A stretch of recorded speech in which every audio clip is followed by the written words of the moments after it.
జై శ్రీమన్నారాయణ. ఈ చిత్రం చూస్తూ ఉంటే అంటే ఏకశిల దశావతారములు ఈ చిత్రాన్ని బాగా గమనిస్తే శ్రీ వెంకటేశ్వర స్వామి వారి సుప్రభాతంలో ఒక శ్లోకం కనిపిస్తుంది. వెంకటేశ్వరుడు 10 అవతారాలతో కలిగినటువంటి మూర్తిగా దాని భావం తెలుస్తుంది.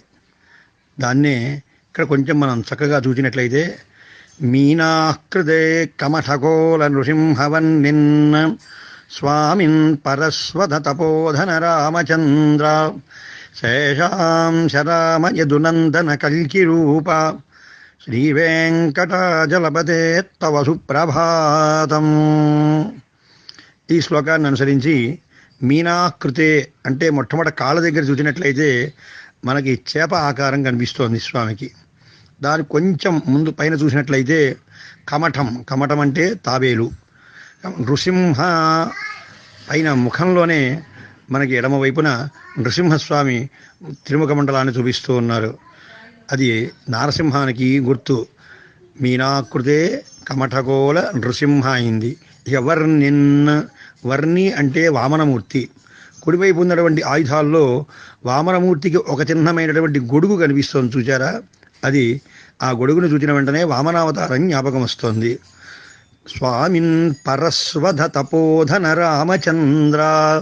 తర్వాత అది పరశు అంటే గొడ్డలి. అది ధరించినటువంటి వాడు పరశురాముడు. కాబట్టి మనకి ఆ గొడుగుకి సరిగ్గా అటువైపుకు చూడండి, చూచినట్లయితే పరశువు కనిపిస్తోంది, గొడ్డలి. పరస్వధ తపోధన రామచంద్ర.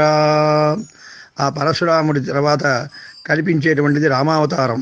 ఆ రామావతారానికి గుర్తుగా గొడుగు కింద చేతిలో మనకి బాణం కనిపిస్తుంది.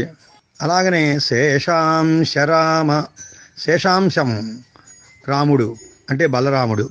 ఆ బలరామునికి గుర్తుగా కింద నాగలి ఉంది. గద ఇటువైపు ఉంటే గదకి అటువైపుగా మరొక చేతిలో చూడండి, స్వామి దగ్గర నాగలి కనిపిస్తుంది. అది శేషాంశరామ యదునందన కల్కి రూప. యదునందన అంటే కృష్ణ పరమాత్మ. కృష్ణ పరమాత్మకి ప్రతీకగా ముఖముల పైన కిరీటం పైన నెమలి పింఛములు కనిపిస్తున్నాయి. ఆ నెమలి పింఛములు బట్టి ఈయన కృష్ణుడే అనవచ్చు. యదునందన కల్కి రూప.